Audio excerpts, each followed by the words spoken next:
Financial wellness. Reach out to them for advice at 855-DON-GINO. And now back to your hosts, Don Getling and Gino Franti. Mine. And also coming back, which we hadn't seen in a little while, Jim Reap. Well, how you doing, buddy? Thanks for having me back. Doing great. So before we left, I kind of put my foot in my mouth. I was trying not to make the show a political show because we've got Joe Messina for that. But I ended up bringing up Donald Trump as definitely a figure in the United States economy for the last 2 decades for sure, and now running for president.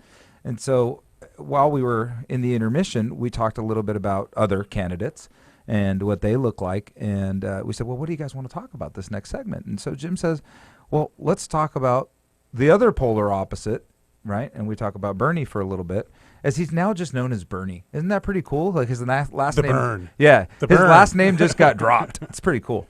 It's like he plays soccer in South America. Yeah. He's like, I was thinking more like The Rock, you know? Oh, that's good. Yeah. So, and so this is a completely polar opposite, to steal your words, Rob, and a completely polar opposite as far as candidacy goes and as far as ideology goes. And one of the things that we were talking about is if someone like Bernie was elected, well, what happens to what happens to the money that's earmarked for education, which Rob is an absolute specialist in.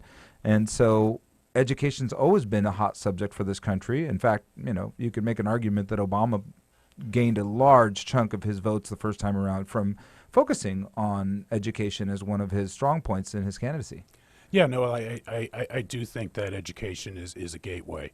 That we don't create new technologies, we don't create new jobs unless we become competitive.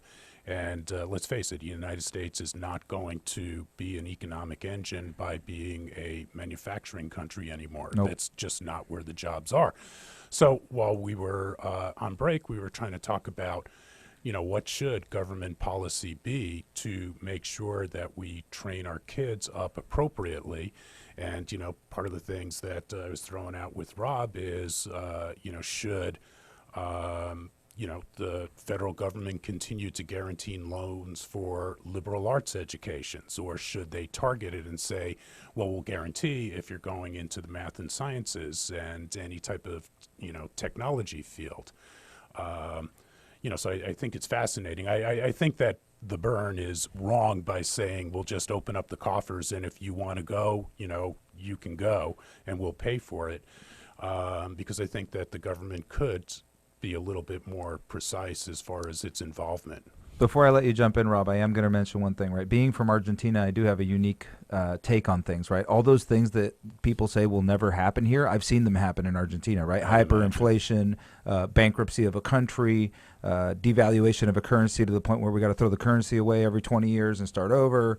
I've seen all those things happen. They do happen. But guess what? People live on. I mean, it continues. The world continues even if a currency disappears. It does. Yeah. It does. And so it is possible. And I did want to bring up that in Argentina, it is a very far left country, right? Super, super liberal when it comes to economic policy. And you do have a education for all. And the best schools in Argentina are the public ones. If you go to a private school and become a doctor, no chance you're going to get the best job. The best job comes from the University of Buenos Aires, which is an absolutely public and free school that everybody in the country is competing to get into. So they give away the seats to the best and the brightest. That's right. I've seen that model work in other countries, and I think it's great, and I think it counters. When I was studying economics back in the 70s, what the problem for developing nations back then was referred to as the brain drain, because all of the best schools were here.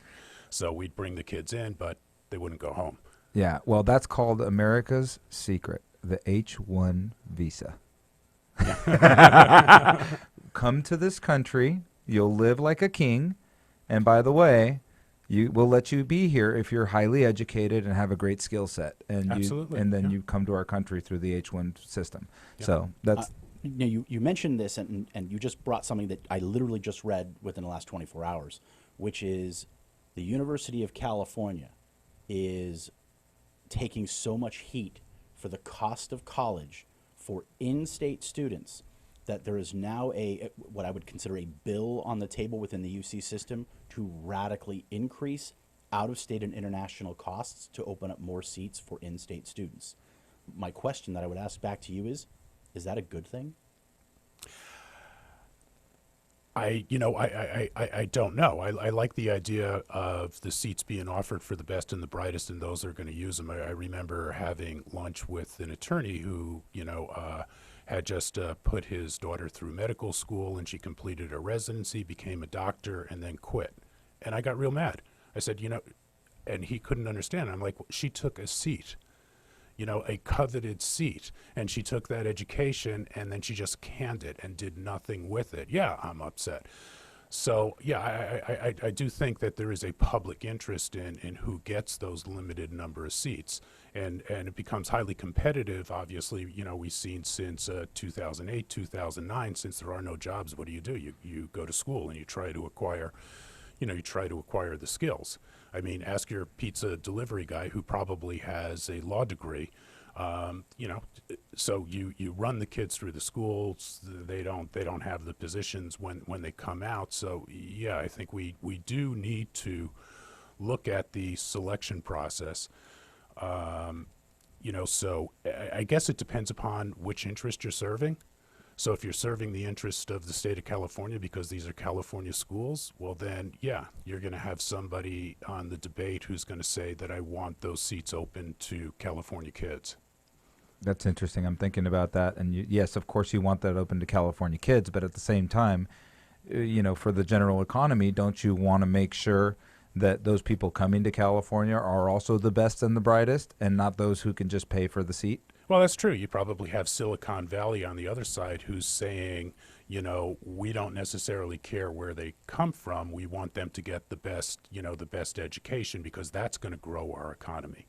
So that's why we have politicians. They're the ones who can weigh all of these things because they're super smart and they can figure out what we should do. Yeah, and you were mentioning a book a little bit earlier. I think you said it was Outliners or Outliers, and they were talking about you were talking about the eras, why tech people were born during a certain time. And it reminds me of, a few years ago, you just mentioned lawyers being pizza delivery guys. It's the same thing as with housing. We had an oversupply of attorneys. And we had, and that's the reality, that we just built an oversupply of attorneys during a certain segment of time. And right now we're seeing it again. We're building an oversupply of nurses. We said, we don't have any nurses. I could tell you almost everybody's a nurse, right? You're like, hey, what do you do? I'm a nurse. It's like, wow, what? We're building an oversupply in certain eras for certain segments. Yeah, we are, and I think that, when you said nurses, I was thinking about that when you were talking about our visa program, because I think most of the medical profession, at least here in Southern California, you're going to find, is Filipino-based. Mm-hmm. And, they immigrated here on specialty visas because, we had openings and we had needs. I know it's funny, you guys probably don't think of this, but you know how many Canadians are coming in for the same reason? So I see a lot of Canadian visas applying to buy homes here in the United States, and they can, and they're in the nursing field, most of them. And it's really interesting to see that, you don't think of Canada very often, but they're right there. They are the other border. Wow, I just said the border. Okay, so when we come back, we're probably going to get into a border discussion. I've just been a little bit controversial today with the things I brought up. Usually Don and I keep it a little more plain. It's boring, though. It's all right. Yeah. We're going to mix it up. Yeah. So when we come back to the Don and Gino Real Estate and Finance Show, we've got one more quarter left here to discuss, I don't know, what's going on in the world, I guess.